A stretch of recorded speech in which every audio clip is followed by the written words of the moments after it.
नमस्कार दोस्तों, हम लोग जैव प्रक्रम पाठ्य पुस्तक का क्वेश्चन आंसर देखेंगे। तो देखिए क्वेश्चन नंबर 1 है, मनुष्य में वृक्क एक तंत्र का भाग है जो संबंधित है। तो ऑप्शन क्या क्या है? पोषण, श्वसन, उत्सर्जन, परिवहन। यानी इनमें से किससे वृक्क जो है संबंधित है? तो पोषण तो हो गया, भोजन संबंधित है। श्वसन सांस लेने संबंधित है। उत्सर्जन होगा वृक्क, क्योंकि वृक्क द्वारा उत्सर्जन प्रक्रिया होता है। और परिवहन ऑप्शन होगा नहीं, क्योंकि परिवहन में ऑक्सीजन, भोजन पदार्थ का परिवहन किया जाता है, इसीलिए इसका इसमें से आंसर होगा उत्सर्जन। दूसरा नंबर क्वेश्चन है, पादप में जाइलम उत्तरदायी है। यानी क्वेश्चन है पेड़ पौधा में जाइलम किसके लिए जरूरी है, किस पेड़ पौधों में जाइलम का क्या काम है? तो पेड़ पौधों में जाइलम का काम है जल का वहन करना, जल का परिवहन करना। स्वपोषी पोषण के लिए आवश्यक है। यानी क्वेश्चन है स्वपोषी पोषण क्या आवश्यक है? तो कार्बन डाइऑक्साइड तथा जल, क्लोरोफिल, सूर्य के प्रकाश, ये सभी आवश्यक हैं, क्योंकि स्वपोषी पोषण के लिए सभी बहुत ही जरूरी है। इसके बिना स्वपोषी पोषण में पेड़ पौधे भोजन नहीं बना सकते हैं। चौथा है, पाइरुवेट के विखंडन से यह कार्बन डाइऑक्साइड, जल तथा ऊर्जा देता है, यह क्रिया होती है। तो पाइरुवेट का विखंडन होता है तो कार्बन डाइऑक्साइड बनता है, जल बनता है और ऊर्जा निकलता है। तो ये प्रक्रिया कहाँ होता है? तो ये प्रक्रिया होता है माइटोकॉन्ड्रिया में। क्वेश्चन नंबर 5 देखिए, हमारे शरीर में वसा का पाचन कैसे होता है?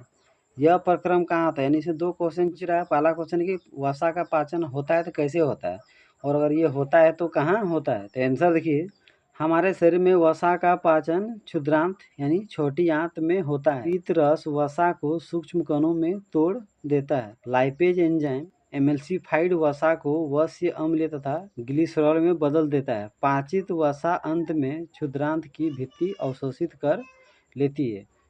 हमारे शरीर में वसा का पाचन क्षुद्रांत में होता है, यानी उसे जिसे छोटी आंत भी कहते हैं।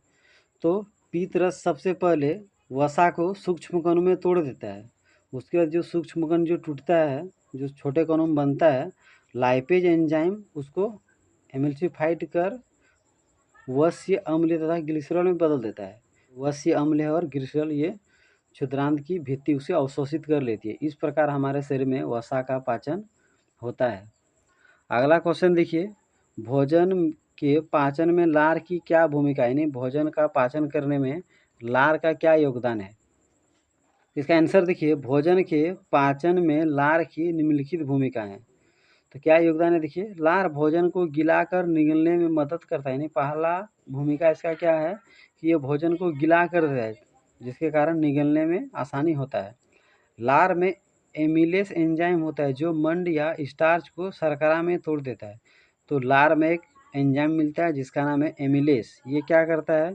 जो जटिल मंड या स्टार्च होता है उसको सरल शर्करा में तोड़ देता है।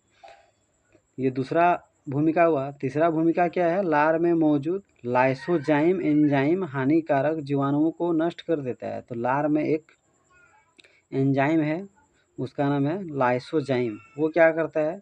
ये हानिकारक जो जीवाणु भोजन के साथ प्रवेश करते हैं उसे ये नष्ट कर देता है। तो अगर मेरा वीडियो अच्छा लगता हो तो मेरे यूट्यूब चैनल को जरूर सब्सक्राइब कर लीजिए। मेरे वीडियो में लाइक कमेंट जरूर करें।